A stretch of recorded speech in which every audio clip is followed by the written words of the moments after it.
वासुदेवाय।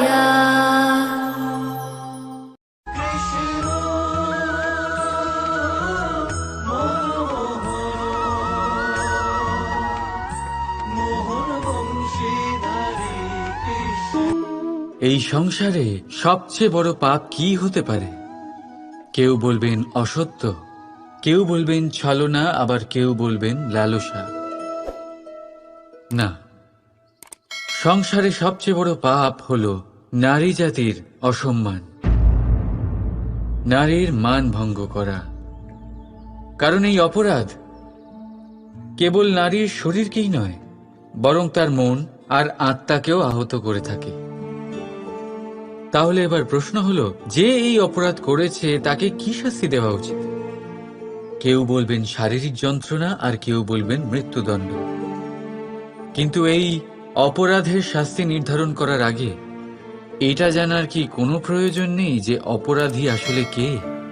এখন আপনি বলবেন সহজ ব্যাপার, সেই পুরুষ যে নারীর মান ভঙ্গ করেছে। কিন্তু এ কি সম্পূর্ণ সত্যি? নিজের অপমানের জন্য, নিজের সম্মানকে নিজেই হারানোর জন্য কখনো নারী কি নিজে দায়ী হতে পারে না? ভেবে দেখুন, সম্মানহানির থেকে বাঁচার জন্য সর্বপ্রথম সম্মানের সীমার ওপর নজর দেওয়া প্রয়োজন। রাবণ সীতার হরণ এই জন্যই করতে পেরেছিলেন কারণ সীতা নিজের বোকামোর জন্য রাবণের সেই সীমা উল্লঙ্ঘন করা সহজ করে দিয়েছিলেন।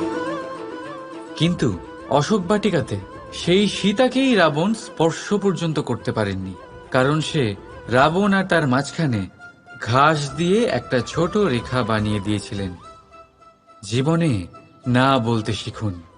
যদি কেউ আপনার সম্মানের সীমা পার করতে চেষ্টা করে তাহলে তাকে সেখানেই আটকাতে শিখুন।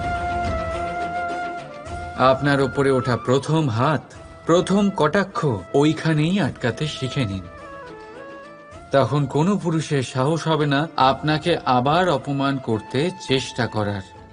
কারণ নারী জননী, পূজনীয়। তাই নিজেকে দুর্বল মনে করে আপনি অপরাধী হবেন না। রাধা রাধা।